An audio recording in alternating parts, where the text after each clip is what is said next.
Hey you guys, it's Peter, and welcome to my channel, Peterisms, where I tell stories of my life and just little things that I've learned as I have grown into the person that I am today. And I have so many things I want to talk about on this video today. I want to start this video, I want to second start it, because I'm going to do something first, but I want to share something that I used to do back in the day that really helped me get my day started, and it was not an original idea. And then I want to read 2 meditations to you. But first I want to say thank you so much to all of you out there that are new and that have subscribed recently, and that you find some form of, I don't know, motivation or inspiration from this channel. Thank you so much. And for those of you out there that have been around from the very beginning of this, you know, or just found me a couple months ago, thanks for sticking around. I really, really appreciate it. I think people don't really know how much this channel really means to me. And if you don't know the history of this channel, when it started, it was actually called My So-Called Healthy Living, or My So-Called Healthy Life. And it was a weight loss channel, but I wasn't losing any weight and I wasn't getting healthy. So it was My So-Called Healthy Life, literally. And I didn't know what to do with it, so I decided I was going to change it and call it Peterisms, because that had been the name of one of my blogs that I had written on, and that I would just share stories of things that had happened to me in my life, or, you know, lessons that I had learned, mistakes that I had made. And that's really what this channel is, you know, other than me reading meditations and doing commentary on it and kind of sharing bits and pieces of my life and how it applies to me. It's also about things that I've learned. This shirt is like, I keep on going like this with my shoulder. That would drive my mother. She used to go back and she was like, why are you doing that? If a shirt doesn't hang the right way on my shoulder, you know it's not a Peter Monn video if I don't go off on a tangent somehow. But anyway, if the shirt's not exactly how I want it, I'm like that, you know? So anyway, but yeah, so like, you know, I just love to share little things of what I've learned on here, mistakes I've made in my life, all that kind of stuff. So the thing is, though, when I read the comments in the comment sections, I don't think you guys have any idea what that means to me. Like, when you share with me things like, I really needed to hear this today, or thank you so much for this message, or, I mean, so many of you recently have said this channel has profoundly changed me, which I'm just like this channel, you know? And I don't think people really know how much I love this channel. Like, I really, really love this channel. It means a lot to me. And, I honestly feel like I can just sit down and read a meditation and just, like, you know, see, I did it again. And, you know, you know what I mean? And, I think the reason that means so much to me is that every day of my life, I learn a lesson somewhere, you know? Whether it's in the line at the grocery store and somebody says something to me, or, you know, an audio book that I'm listening to, or a TV show that I see, or a video that I watch, or just one of my friends saying something, or in a meeting, or wherever. I feel like there are teachers all around me constantly, but it's my choice whether or not I stay open to the lesson. And what I mean by that is that people are constantly teaching us lessons, you know? And, if we're open to the lessons, then we will receive them. But if we're closed off and we're like, no, I have nothing to learn, nope, I have nothing to learn, then, you know, like, we're gonna be closed off to the world.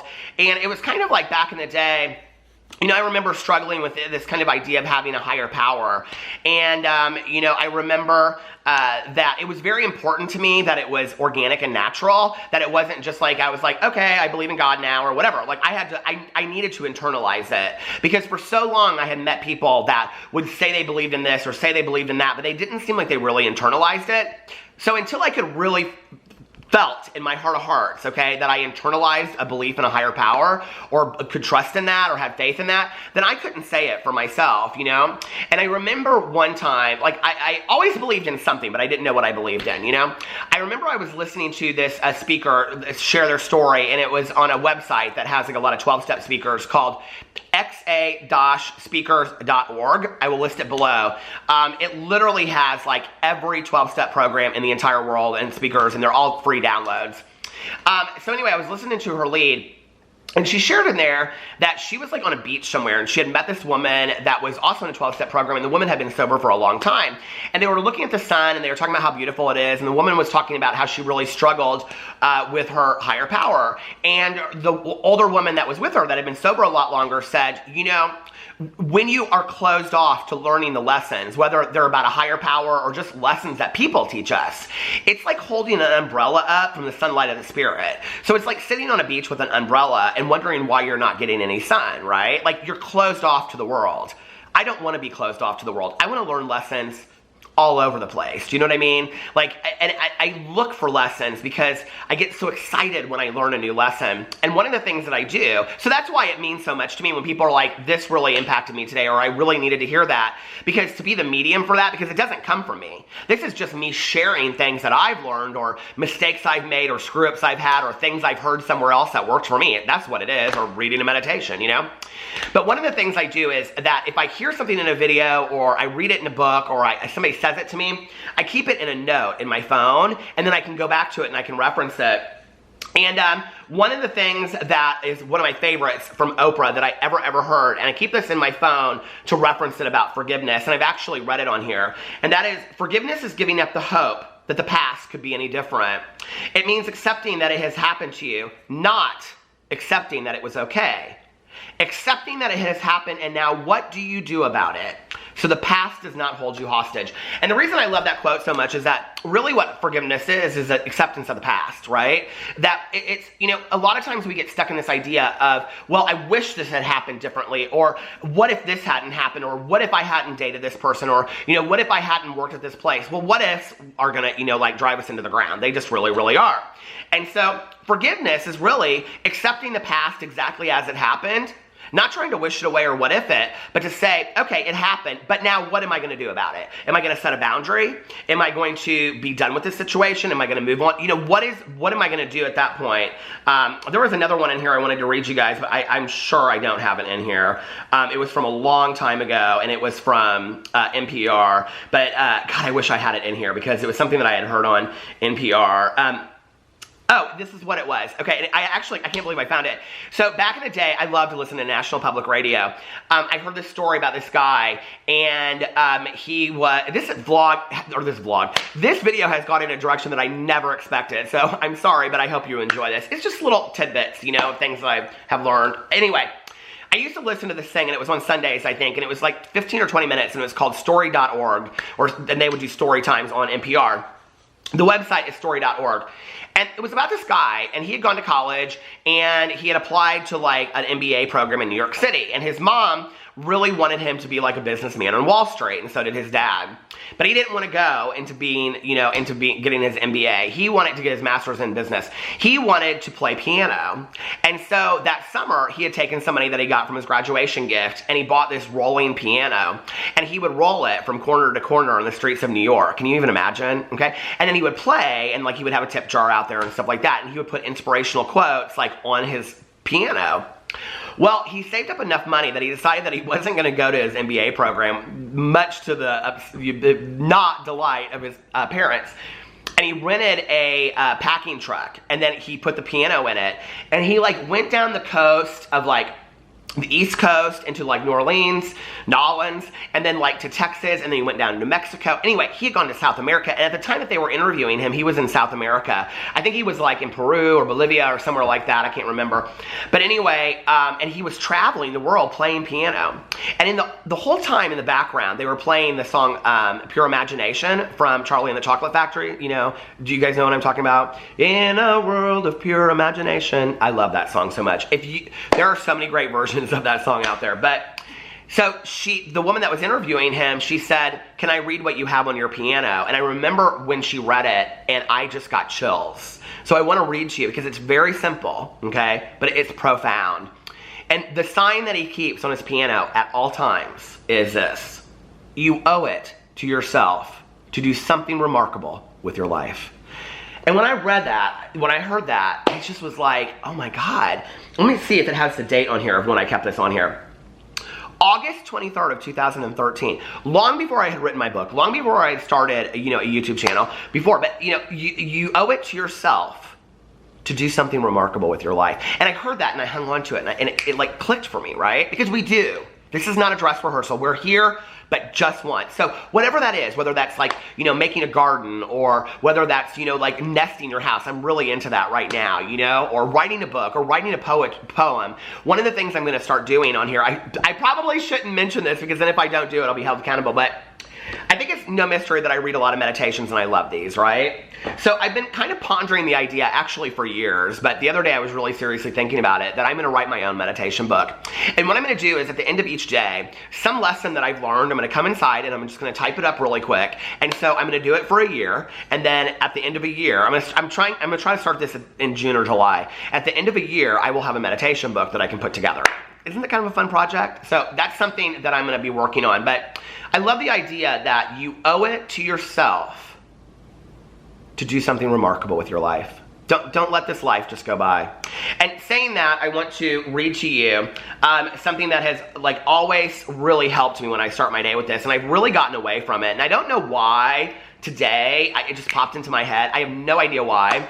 But because it did, what it makes me think is that somebody out there needs to hear this today. Just one person maybe. And if I remember, because now I'm saying all these things, I'm like, I'm going to say I'll link it below. I already forgot all the things I'm going to link. So tell me later and I'll link it. But this was something, when I worked in treatment, we would start every day with something called community, and we would have, like, one of the patients would read this, like, little statement. It's a prayer, but it doesn't have to be. It can be a non-denominational prayer. You can take God out of it and just be like, whatever. So, you know, or a lot of times people say that GOD stands for good orderly direction. It can be positive energy, whatever you want to believe in, okay? And so we would start our day every day with this. And for some reason, it would just always like click with me, you know? It just wasn't one of those things that I would read and move on, read it or hear and move on. So I want to read it to you guys, and it's called The Beginning of a New Day. This is the beginning of a new day. God has given me this day to do as I will. I can waste it or use it for good. What I do today is very important because I am exchanging a day of my life for it. When tomorrow comes, this day will be gone forever, leaving something in its place I have traded for it. I want it to be a gain, not a loss. Good, not evil. Success, not failure. In order that I shall not regret the price I paid for it. And the price that you pay for wasting a day of your life is your life. Like I say, it's not a dress rehearsal. So if you trade this day and you just don't do anything, and this is not about being super productive. There are days that it's really important to just lay around and chill on Netflix. That's important, you know? Because we need those days. And if that's how we want to trade our day off, like some of my greatest days were binge watching Orange is the New Black or Wentworth, you know? Like some of those are my best days. Some of my best days have been sitting on the front porch reading a meaningless book that just helped me escape, you know? Like, seeing a double feature. I always do that on my birthday, you know? So, I've done it a lot on my birthday the last couple of years, I should say. But anyway, always is a hard word, isn't it? But you know, like, when you wake up every morning, ask yourself that question. You don't have to read that, but if you want to, it's by Hartzell Wilson. And if you just type in Google, The Beginning of a New Day, like I did, it'll pop up. But if you ask yourself every day that you wake up, what do I want to exchange today for? What do I want today to mean? Am I open to the lessons? Am I open to what is coming my way today? Hold on, please, just for 1 second. Let me get some coffee. Then I think that we, you know, internally are a little bit more open to making our day the most that it can be. And I don't want to waste days. I just don't, you know? And one of the things for me is that whenever I find myself just being lazy and not doing a whole lot, and I'm not talking about just one day, because like I said, we all need that, but I'm talking about days on end, I ask myself, like, if this was your last day and you were fighting for one more day, what would you do today? And usually it's not like bump out 5 videos, you know what I mean? Usually it's like, and it's not read a book. It isn't, or watch a TV show. Usually it's like, go spend some time with your friend, spend time with your husband, you know, have like, you know, a romantic evening with your husband, plan a trip, things, or well, if you're planning a trip on your last day, but that's why we gotta do it now. You know what I mean? That's why we gotta do it now. And so, yeah, we got to think about each day. Now let me get into these meditations because I think these are really, really good. Well, actually, I think I'm just going to read the one from Living Juicy because it kind of goes along with what I'm talking about today. The other one from the Daily Book of Positive Quotations, for those of you that have it, is about trying to please. It's a great meditation. I read just a little bit of it and skimmed the rest of it, but Mahatma Gandhi is the quote in there. Oh, should we read the quote? I love Mahatma Gandhi. Did you ever see that movie? Oh my God, it's such a great movie. A no uttered from deepest conviction is better and greater than a yes merely uttered to please, or what is worse, to avoid trouble. Mahatma Gandhi. Let's just read this. Let's just read it. Let's just make a long video in here today. From the time we are little children, we are taught to please others. It's a hard habit to break, even when we know that we are sacrificing honesty and sometimes integrity by trying to get along. So we say yes, or we say nothing when an unfair situation arises because we don't want to rock the boat. We don't want people to think that we're hard to get along with. After we've said yes or nothing too many times, we lose sight of our own values. I won't be mean or offensive, but if I don't say no when I see things that are wrong, who will? I'm strong enough to face the consequences if I rock the boat. I think that's interesting. It's about standing up for your, your convictions and what you believe in. And I got to make sure I get this quote correctly, but it's something that I have lived by for a very, very long time. And if you've ever seen the movie The Contender, it is such a fantastic. Have you guys ever seen that movie? Oh my God, it's such a great movie. And it is about. It's about this, the president, and he is appointing a new Supreme Court justice. And I can't remember the woman that plays but she's so good in it. And hold on a second. I gotta look it up, the quote. You guys, this is, I wanna make sure I get it exactly. It means something. It's about principles. Principles only mean something. So I think the quote is, principles only mean something. The movie is about this U.S. president, and he is appointing a Supreme Court justice, and it's this woman. And it comes out during, her thing of being appointed that she was involved in, like, this scandal in college, right? Well, the whole time, there's no truth to it whatsoever. None. And she knows it. She knows it. This is how I choose to live my life. When I saw this movie, like, it has so resonated with me the last couple years. So at the end of the movie, she gets appointed, and which is like a little part of the movie, but so she's running, and he stops her, and he's smoking a cigar, and he like gives her the pictures that prove that they were doctored, and he goes, "You knew all along," and she says, "Mm-hmm," and he said, "Why didn't you say something?" And she goes, "Because it was never theirs to ask." And he's like, and I remember hearing that. Like, when people think that it's theirs to ask, but it's not. And she said, principles only mean something if you stick to them when they're inconvenient. And I love that so much because my principles are at the core of my foundation of living.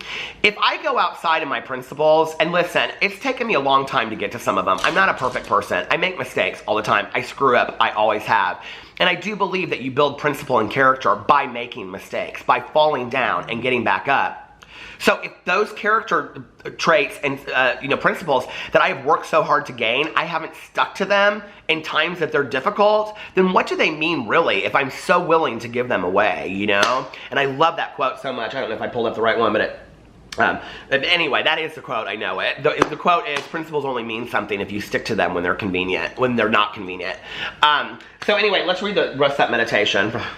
You guys are like, Peter, this is all over the place. I know. But I'm having fun, so, okay. Oh, I already finished it. The one thing I wanted to say about that was that I do think it's important, I think it's important to pick your battles. That is one thing I have learned. My mother was not great with picking her battles. So when we're standing up to things where we're saying no, I think it's important, and I'm not talking about severe situations with this, I'm talking about everyday situations, okay, with saying no. The one thing I do want to say about saying no that I thought this was actually going to be more about was going to be people pleasing. This is a really valuable lesson to me, When, for years and years and years, I would ask my good friend Tanya, I would say, hey, do you want to go do this tonight? And she'd say, no thanks. And it kind of hurt my feelings at first, right? And, she would, I'd ask her 3 times in a row, and she'd say, nope, just gonna stay in tonight. No, I'm gonna take a bath, And I'd be like, she doesn't ever want to do anything with me. This was at the beginning of our friendship. Well, then what would happen is I would ask her to do something, and she'd be like, yeah, I'm really excited, let's go do it. And what I realized was that when she was with me because she really wanted to be there. But she wasn't gonna be somebody that just went along because she didn't want to hurt my feelings. I would rather have somebody be there because they really want to be there, but not be there because they'd rather be at home taking a bath or relaxing on the couch, And I think sometimes we're so afraid to say no to people because we're afraid that we're going to piss them off or hurt their feelings. That's okay. We're going to upset people in this life, okay? Not everything that we say is going to be popular, and it's okay. We don't have to always be making sure everybody's okay with the situation, It's like if you're the peacemaker always, you're the most overworked, most tired person in the room. If you're the peacemaker or the peacemaker in the family, you're the one who's busting your butt more than anybody else because you're trying to keep everybody okay. Let it go. Worry about yourself a little bit, Okay. And then the last meditation I want to read to you is from Sark Living Juicy. This is a really long video today. And it's called Enjoying the Moment. Build a fort in the moment. Whatever is contained in this moment, find some layer of enjoyment. I'm usually able to find something to enjoy about even the most dreadful happening, or more importantly, I enjoy the dreadful. The moment we have will never occur again, ever. So welcome it, enjoy it, whatever it holds for you. All enjoyment lives in this moment. I love that so much, because that is very much about not trading a day of our life for something, you know? And what are we gonna make the most of today? And I think asking myself that on a more regular basis, like living in the moment, being present, is so important for me. And it's something I've been practicing for a while, and I'm still not there, but I'm getting there. I'm getting there. Anyway, I love you guys, and I will see you in my next video. Bye.